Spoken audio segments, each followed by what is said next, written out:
Angelica and Simon are going to be coming up here momentarily to do their talk on identity modernization. And so very quick introduction here. Angelica Faber, she is a senior security architect at Microsoft. And out of the many things that she does there, for example, leveraging Entra ID and Sentinel for threat detection and IR, helping various customers secure cloud workloads and so on, but previously was at Citrix and had a long career at Oracle as well. Now, Simon Vernon. Simon is at SANS, where designs, builds, maintains numerous SANS CTF environments and ranges, was the chief security officer at a hosting company, and after getting started with SANS via the Cyber Academy, quickly joined the instructor ranks teaching Sec 488. With that, I'm going to go ahead and kick it over to you. Angelica, Simon, please take it away.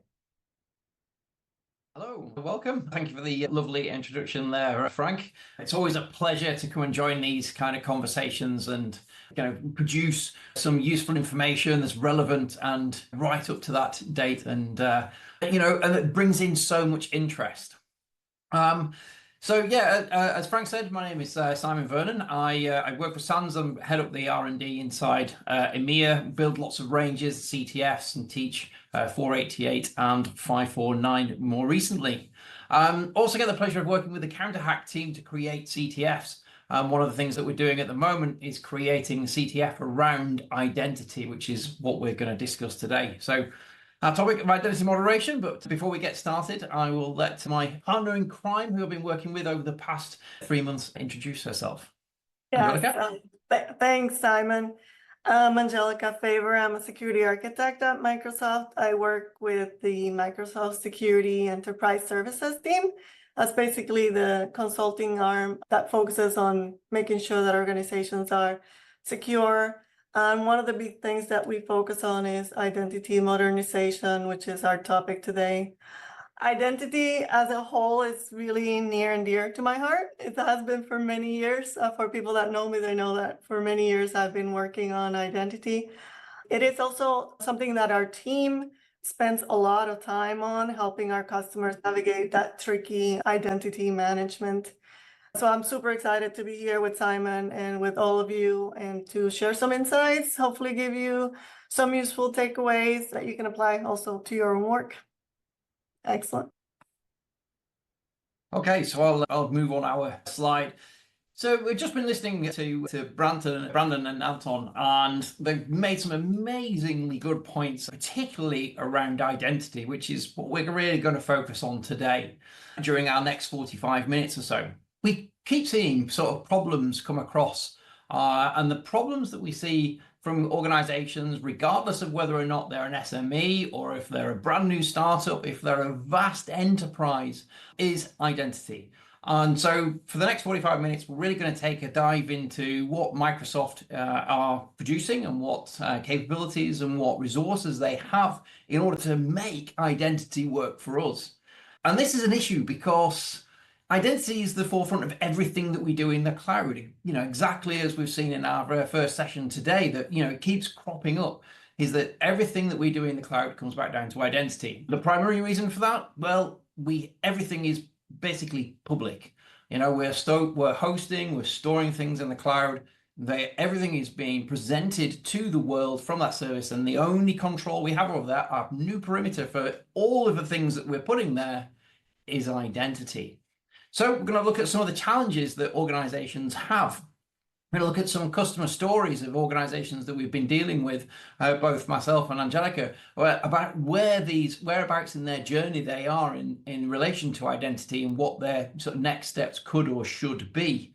And then we're going to look at a couple of the product services and systems that Microsoft are coming out, things that have come out in preview recently, some new technologies, and what we actually do with some of the older legacy technology, and what's next, what's coming up next in the journey of identity. Yeah, we'll have also some, like Simon was saying, some stories from the field, some of the headaches that come with legacy systems, things like outdated protocols, misconfigurations that the previous presentation was talking about, that pesky technical debt that we all have to deal with. I guess we won't spend too much time on the agenda, so we can jump right into the rest of the content, because we do have a lot of content. We do. We've got quite a few slides to get through in this very short 45 minutes. So I mentioned that identity being at the forefront of organizations and the problems that they face. But why? Why is identity such an issue? Yeah, and I actually, be honest with you, I've personally been waiting for years for identity to become like the focus area. And I know that we're calling it the new perimeter, but I guess it's been a few years now. I read an article last week from Black Hat where they were talking about how this year it has become an area of focus, like we were talking about previously, because it is the backbone of everything. Authentication, authorization, access control, that's what it's going to keep everything else secure. So to make sure that you have the right people having the right access to the right stuff. And it's really crucial to keeping your data safe. So we talk about data, we talk about identity separately, but they kind of go hand in hand, right? So it's not just about regulatory compliance, but it's also about keeping things safe. And actually, the other thing that we're going to talk about here, as we mentioned before, is that a lot of organizations are stuck with a lot of legacy systems that were built on things like Active Directory. And Active Directory, I think it turned 25 years old this year. It's hard to imagine, but it has been 25 years.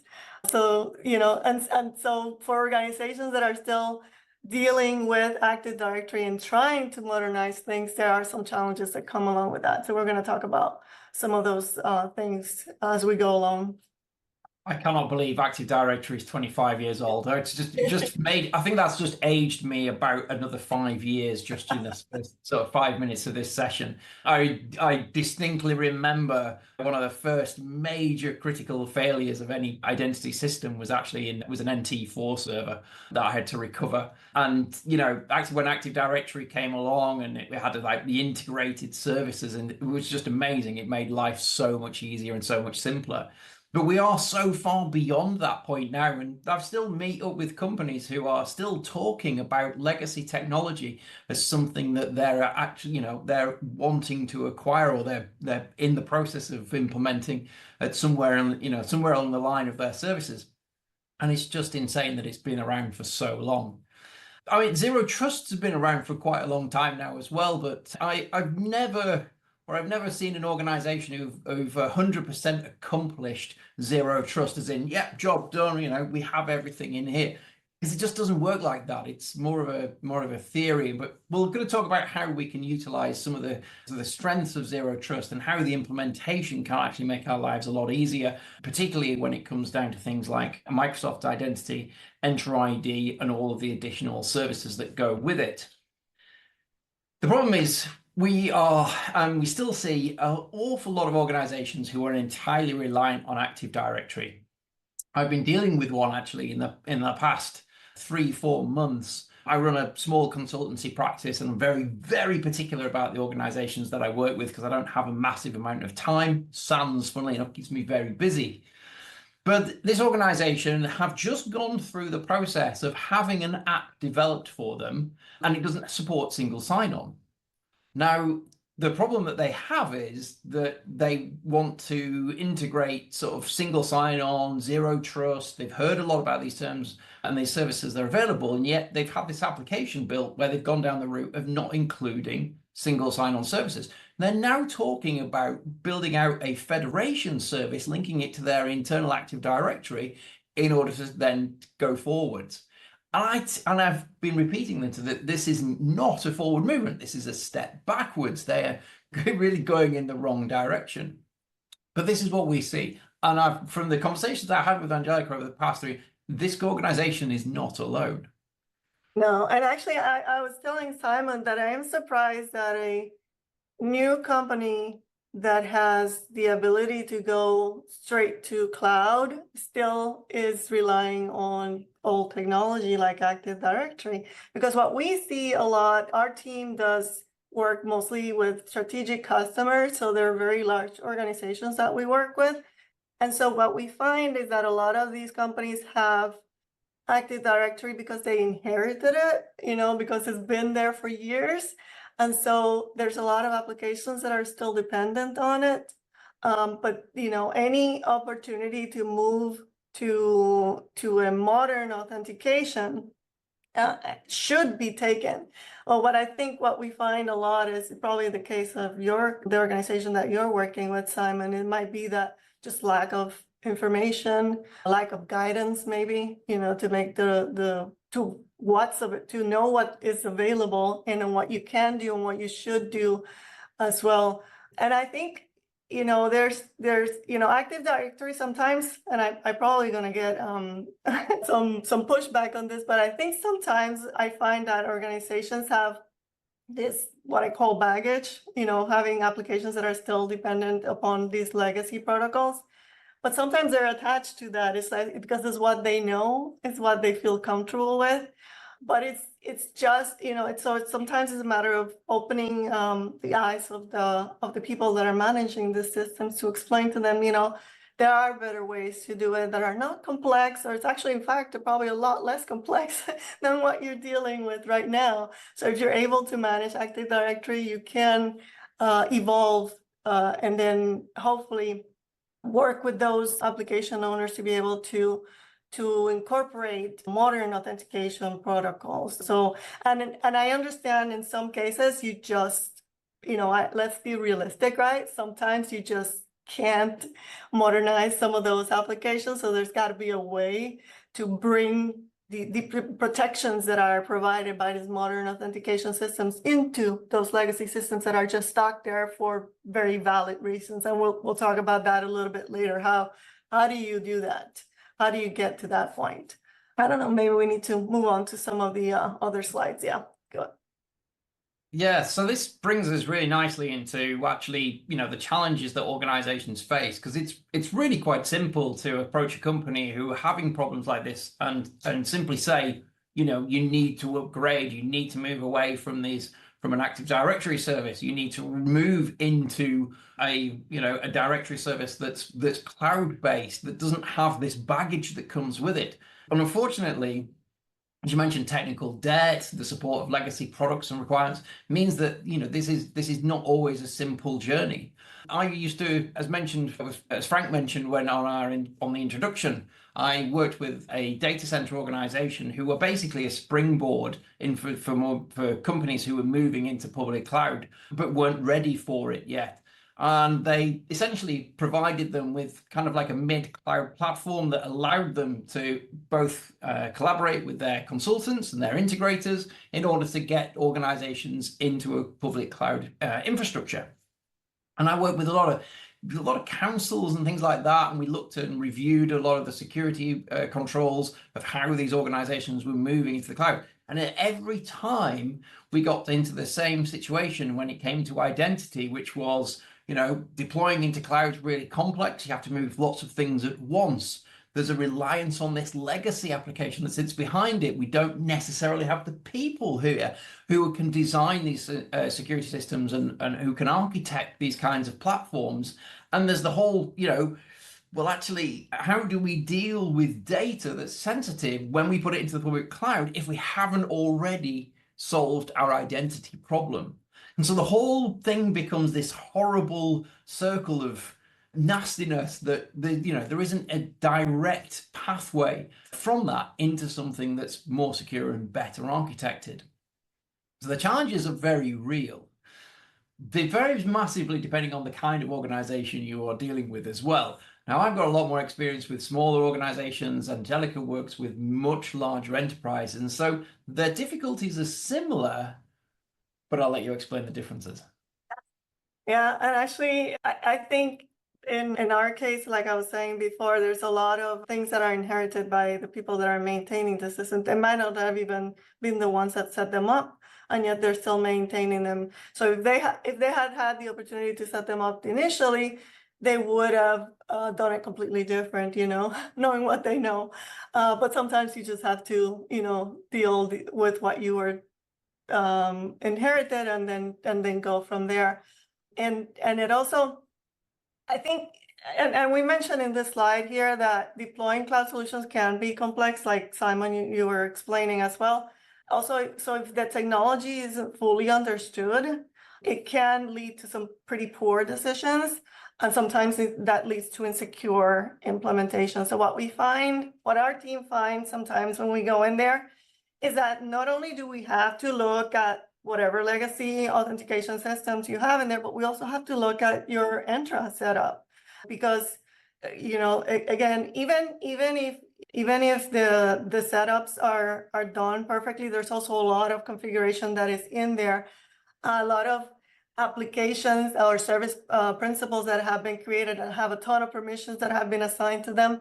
So even on the modern identity side, you have to make sure that the configuration is done properly. So we go in and we'll evaluate both the Active Directory and the tenants. Will make recommendations on settings, because if you're going to go through the process of making sure that all these applications are going to be connecting to your modern authentication and authorization systems, those systems that are going to be receiving it better be secure.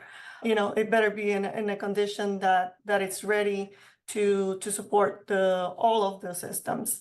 And then there's also the challenges of having to deal with the lack of skilled personnel. I actually experienced that firsthand. It is hard to find skilled people and people that are really good at managing identity solutions. And when you don't have the right people in place, it also makes everything that much more complicated as well. So that's some of the things that we try to help with our organizations. So not only by sharing our expertise, but also by working side by side with the people that are going to maintain the system so that they can learn to continue to maintain them going further. And maybe we're ready to move on, because we have a few other challenges more specific to Active Directory in this slide. Actually, I'll let you go along, Simon. So, my journey over 20 years ago into infrastructure design and cybersecurity often always, led back to a lot of Active Directory challenges. The issue we have now is, as we approach, more newer and more capable identity services that have the ability to stretch across multiple services, sites, multiple cloud platforms, older systems, legacy services, etc., is that we've got to bring some of that baggage with us, and we've got to also learn how to offload a lot of it as well. The problem we have with Active Directory is it's outdated. It's 25 years old. It uses some protocols that are now deemed and determined as being, insecure. It's easy to make misconfigurations. There are multiple ways to have it synchronize with your new identity providers or your Entra ID services, and which one's best. In fact, it was about 8 months ago, I did an entire talk about how to decide, what kind of synchronization you're going to use with your on-prem Active Directory.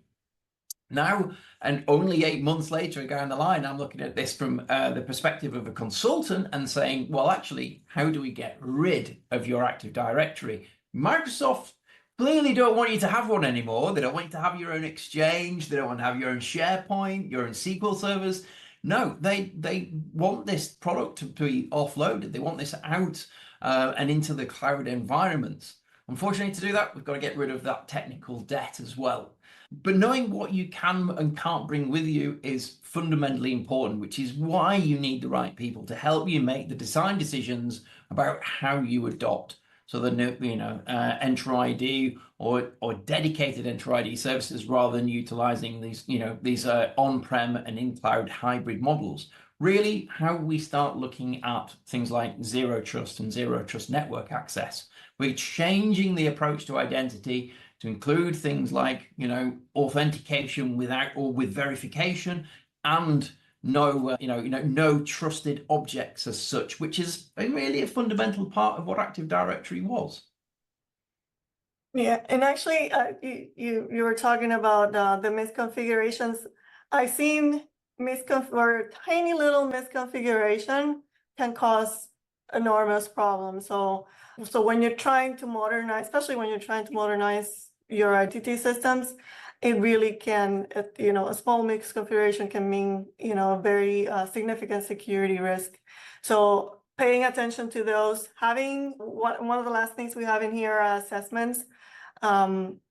Lack of assessments is another issue that we see, lack of monitoring. Anybody that has talked to me ever before knows that I'm a huge fan of monitoring, identity monitoring specifically, because what most companies that we go to work with, they know they have issues, but rarely do I see an organization that actually knows the extent of what the issues are, especially for the on-prem systems. And so without these assessments, without monitoring in place, it's very easy for problems to go completely unnoticed until some attacker shows you the way. This is how it is risky, which by then it's, a bit too late. So making sure that you have those assessments ongoing, making sure that you're addressing your security risks and dealing with some of the challenges. Because at the end of the day, I know, and we're talking about Active Directory challenges, but at the end of the day, some of these systems still have to remain in place, which is some of the subjects that we're going to be covering later. Okay, so we're moving on to outdated systems. And we kind of talked a little bit about some of these like legacy protocols and upgrade constraints. I don't know if you want to cover anything else in this slide before we move on. No, I mean, one of the main points on this one, particularly with SMEs, I think more than anybody else, and less startup, more kind of established organizations who perhaps have, gone through a process of acquisition or have acquired another organization and are on that kind of trajectory to get it to becoming a bigger organization, is that they really do struggle with the knowledge required in order to take their identity further. I had an incident actually, which is really relevant to this one. It was an identity-based breach. It was a business email compromise, effectively. And one of the things that they wanted to know how it had happened. So we went through a process of determining, a pathway through the logging, what had occurred. And one of the things that they decided to do immediately after that, and during a follow-up conversation, was they told me they'd then gone off and turned on Sentinel. To which my response was, no, turn it off. You're going to, how many people do you have who are on your permanent analyst desk that you're going to be looking at these logs? And they said, well, nobody. We've only got, And I'm thinking, you're going to drown in data. None of it's going to make any useful sense to you, and you're not going to protect yourselves from, further incursions by doing this. It's like, you've got to cover the basics first. You've got to implement things like putting conditional access policies, set up a trust relationships, which means that you're not automatically trusting services or systems or users once they've authenticated. You're going to go through this process. You're going to generate some more data and generate more logs that's showing the actions and behaviors of your users, and then create rules that are going to spot that from those logs in order to give you at least half a chance of seeing something that's happening. The better solution would be to contract a third-party organization to do some of this for you, not try and bring all of this in-house at once. So SMEs really do struggle with this as a process. They often don't have the resources, they don't have the technical knowledge, they don't have the in-house advisors, etc. And again, this is where a lot of the organizations who approach me and a few of my partners come to, and they're literally just kind of scratching to find people who can help them across this journey. And unfortunately, with legacy protocols in Active Directory and some of the technology that supports it and the services that they're running, including legacy kit, means that this problem comes across them more often than not. Yeah. But then we come down to things like misconfiguration, which causes a huge amounts of issues, particularly when it comes to adopting, so Entra ID or Azure's directory services. Or even if you're utilizing things like third-party ones from AWS and from GCP, and you're authenticating through those into your Azure environments. So now we're not talking about just between your cloud version and your on-prem. We're now introducing things like multiple cloud services and on-prem, and trying to link all of those into legacy Active Directory protocols as well. This is where problems occur, and this is often where we find organizations really miss some very basic low-hanging fruit of security vulnerabilities. They're exposed, they get breached, they don't necessarily have good visibility over it, and all of a sudden, when things go horribly wrong, they have this kind of knee-jerk reaction that they've got to go off and do something else. And that's, again, how we see misconfiguration coming into play. And one quick note on misconfigurations, one that we see, I think, everywhere is trust. So we'll see trust across different domains on-prem, and then one domain might be maintained like really stringent, really secure, but then the other one that it has trust with, not quite the same, like nobody knows what's going on. But that trust right there, whatever vulnerabilities you have open over here, guess what? Now they're part of that other domain that is secure. So making sure that you're aware of what it is, that how these systems are integrated. Our team has actually become really good at discovering these misconfigurations. So that's a lot of what we see has actually to do with that. And I'm trying to keep an eye on the clock to make sure that we're moving forward so we can talk about some of the things that you should do. Should be doing. Yeah, absolutely. We have almost like a technical debt of slides to get through. One of the issues that we do see very frequently is this accumulation of technical debt. Like it's an ongoing problem. You have to pick and choose the battles and the wins that you can accomplish and the things that you can change to make the security posture for you better. One of the problems that we have or is foreseen in organizations who are moving into the cloud is this increased attack surface. The fact that not only we now are running operating systems, container services, we're running directory services that are both on-prem and in the cloud, is that we've got this API service that sits behind that has access to absolutely everything, which changes our approach to security. So this increased attack surface, and sometimes the visibility of it isn't great. Yes. You've got to be very specific about the things that you want to see or the things that you're looking for. Means that, again, that is just accumulating additional technical debt. Yeah, and also sometimes these systems, so because this other system doesn't support a modern protocol, it kind of holds back all the other ones that can move forward, because you have to set your rules to the one that is going to be holding the other ones behind, because all the rules have to be sometimes taking into consideration all these systems. So it's make that lack of consistency across these systems can also affect your security posture, because it prevents you from evolving all the other systems. So it's kind of holding you back.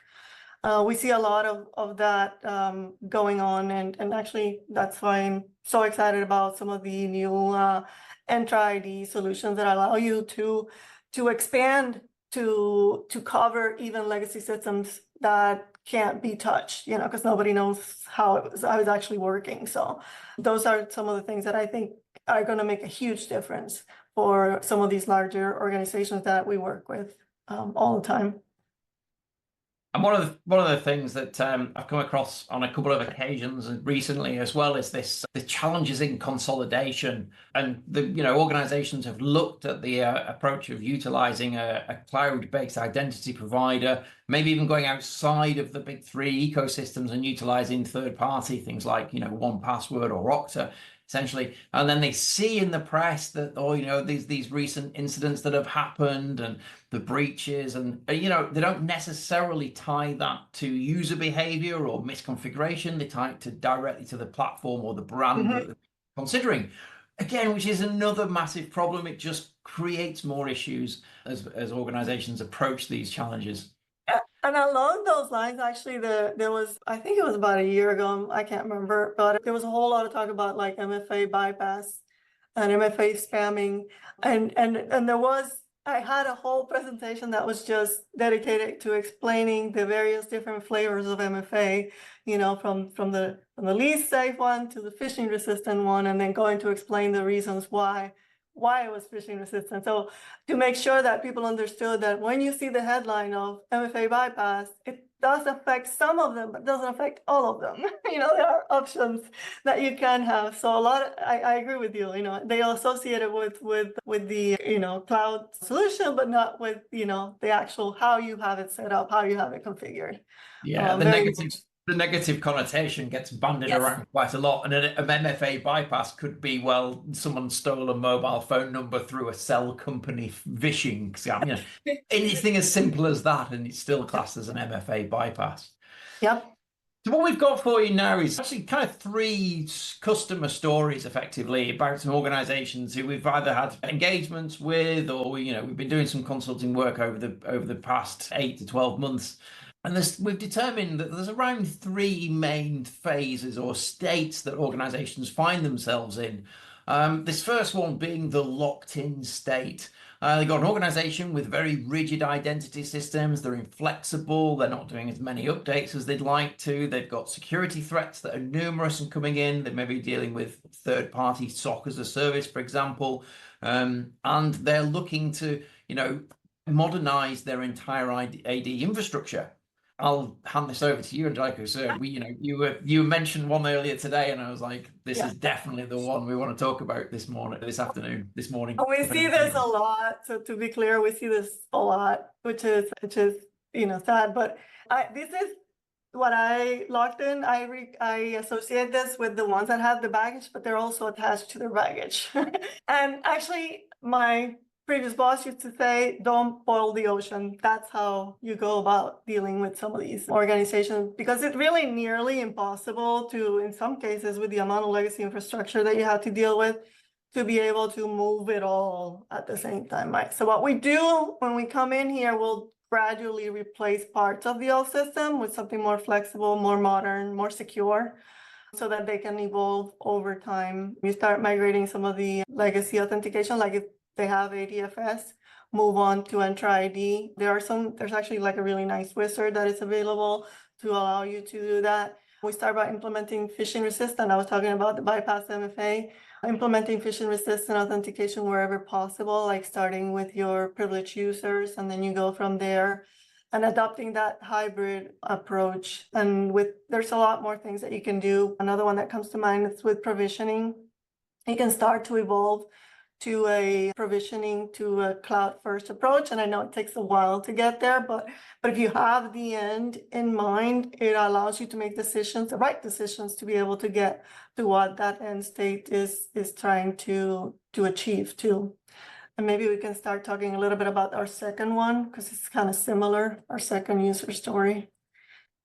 The migratory, the ones I've actually started on it. Go ahead, Simon. Yeah. So I was going to say, this often we find that organizations are already in a migratory state. They've started, they had a plan. They may be moving forward with that plan. They maybe got to 50% of the process of there, but then all of a sudden everything grinds to a halt. Things start to slow down. They come across something that's legacy, that's not going to transfer particularly well. There's inconsistent security protocols or gaps in visibility when it comes to adopting sort of a cloud first strategy. I've seen this on numerous occasions with organizations, particularly began working with the data center, where they got 40, 50%, 60% into the public cloud. And then all of a sudden, everything just grinds to a halt because they come across this thing that they didn't know about. They've come across a protocol that they're required to support, or they've got something that's on-prem that just does not work in a public cloud infrastructure. And that even a graduated lift and shift approach isn't going to work, and they actually requires re-engineering. And this can take an awful lot of time and effort and design work. And so, there are some technologies that we're going to introduce, and we're going to mention in a few slides' time, that can really assist in this process and actually alleviate a lot of the problems that come across with stalled and phased migrations. Yeah, and this migratory state, like Simon was saying, it's got a mixture of a little bit of cloud, a little bit of legacy, and that blend sometimes can create some challenges. We'll see like legacy applications that can maybe only speak LDAP. That's all they were configured to speak. And sometimes, because maybe that's all they knew, and sometimes there's a more modern version of that same application that actually supports modern authentication. People just haven't looked at it, because if it's not broke, don't touch it. So, there are opportunities, and it's just through going through those applications to finding those opportunities to modernize the way that those applications are integrated with your identity systems, where you take the opportunity to remove some of the risks within them. Also, inconsistencies, like I was saying before, sometimes it actually prevents you from actually putting the same type of policies across systems, which is a big issue that we find. Well, they'll have like, well, we use this system for the policies for this one, and then we use this other system for the policies for this one, but that prevents you from having like a whole consistent set of policies, which should be easier to handle. So that's why some of the solutions that we're going to be talking about later are going to make life easier, but also a lot more secure. Yeah, I had one of these. It was a government department, an organization who were moving from an on-prem data center into a private cloud environment. And they didn't want to take their AD with them. They wanted to utilize some public cloud infrastructure to support their authentication system.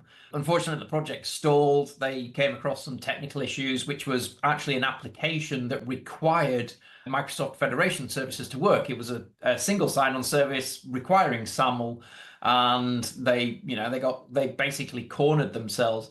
And unfortunately, they'd sold the building they were in to some housing developers. And so every time I went to site as part of the consulting process, they'd lost another portion of the building. And eventually they'd even lost the plant room. And so they had air conditioners like pumping air into the data center. And literally there was a doorway to nowhere. If you went through it, you fell down 4 flights into this, basically a pit where they were building all those new houses.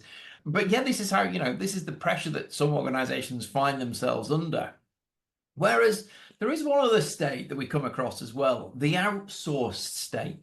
Now, there is nothing wrong with outsourcing, and a lot of organizations find this is massively useful, particularly for security services, because it's expensive to bring it in-house, it's expensive to build a SOC, and it takes an awful lot of time for a SOC to become mature. One instance, though, in particular, was a colleague of mine contacted me and said, what would you suggest we do about this scenario?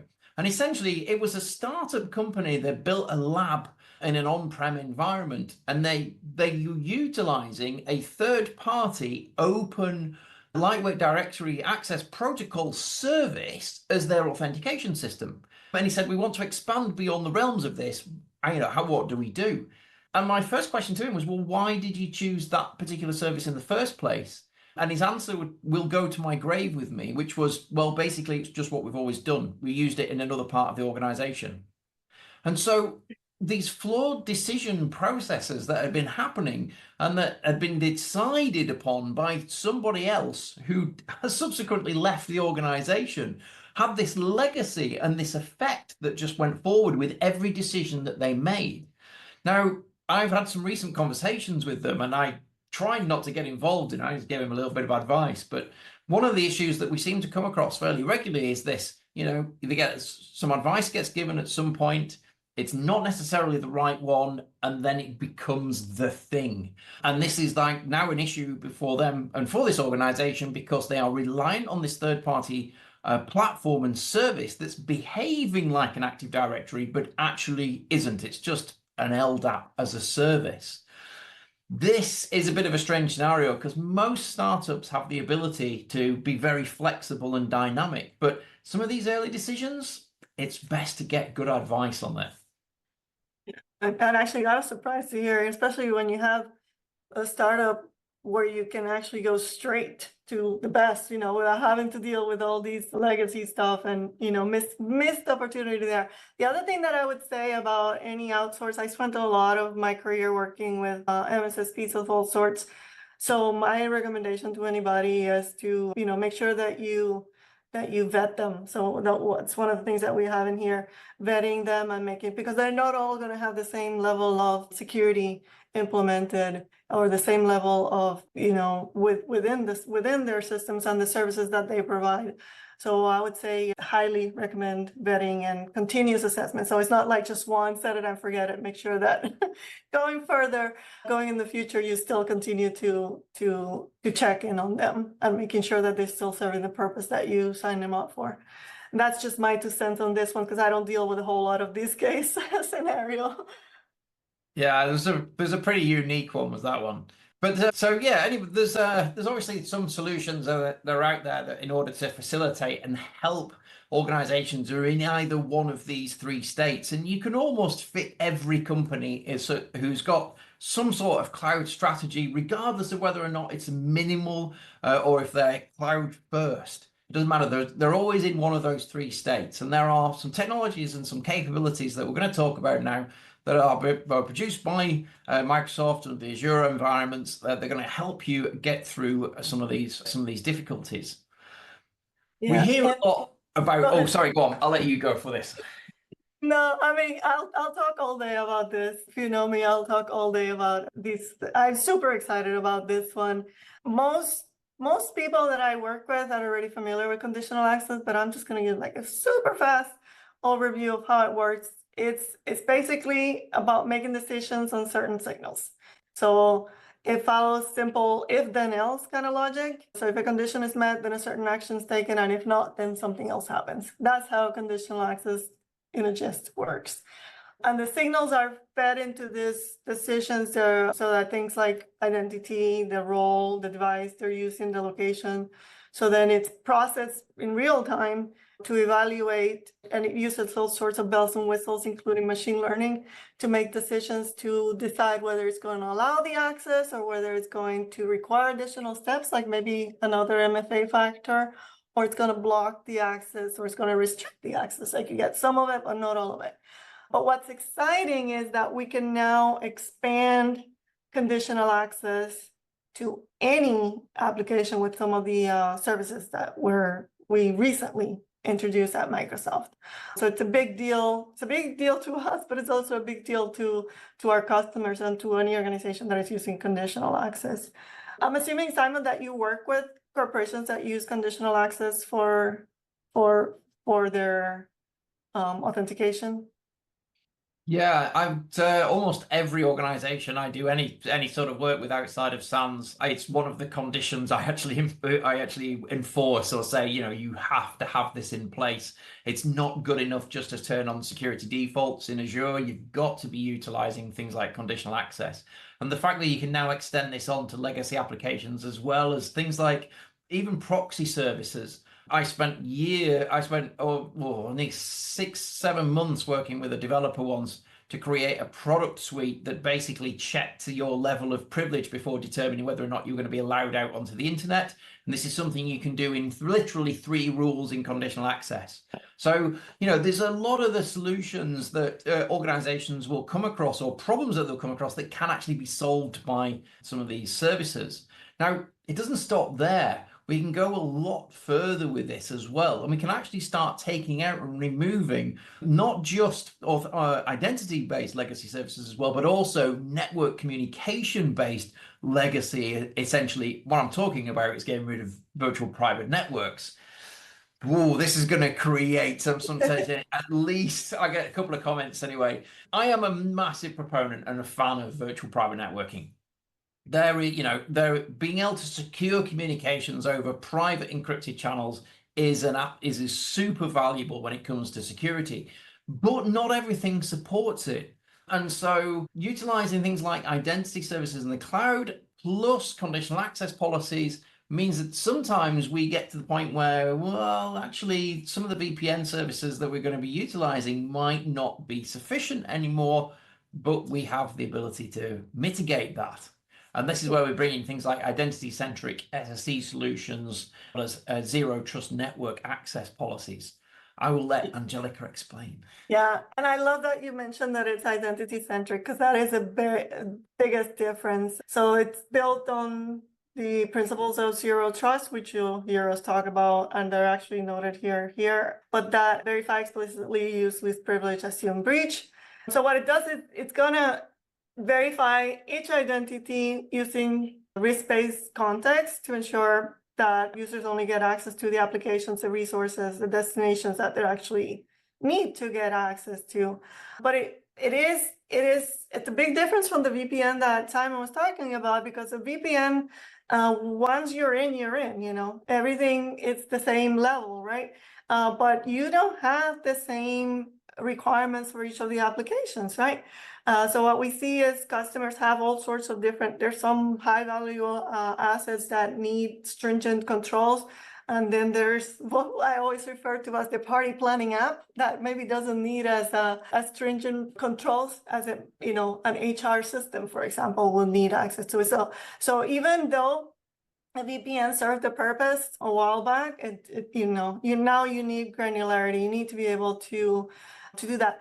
And more importantly, we were talking about those legacy systems previously. Some of these applications, and probably Simon, you've seen the same thing, where like the last developer that knew how this thing worked left 5 years ago and nobody knows how it's working. So you still need to be able to put some guardrails around that application so that you can still enforce things like phishing resistant MFA in front of that very legacy old application before they even get to access it. So this is a huge help for organizations that are stuck dealing with some of those legacy systems that we were talking about previously. And being able to do that in a granular manner, it's a big help as well. So being able to segment everything to give different restrictions depending on what they actually need. And go on, sorry. Yeah, I'll let you continue. Look at the time to see how we're doing and whether we need to jump into Q&A or whether we can continue digging into this. I think we're okay. We've got another couple of. We've only got a few more slides to go, so okay. I think we're good. Few more slides, few more minutes, Simon, Angelica. Okay, great. So I guess we'll go a little deeper in some of the features for the legacy systems. One of the features that I kind of started talking about was the app segmentation. So this is going to allow limit the threat exposure by you defining specific segments or microsegments, within user, within process, device level. So it makes it a whole lot more precise. So whether that, and by the way, this is going to work we're actually focusing on private access, which is our ZTNA solution within SSE. SSE has another piece of it, which is the internet access. So we're focusing on ZTNA because that's the subject of our talk. But I wanted to make clear that there's other pieces to this. And there's also the per act controls. So you can, and actually some of the things that are highlighted in this slide are that it doesn't, because before we used to have the application proxy and that was HTTP, HTTPS, whereas this one is like any TCP, any UDP port. So that's why you see in the slide the reference to RDP, SMB, FTP. So it's, all those legacy ports that are needed to access your systems are also supported.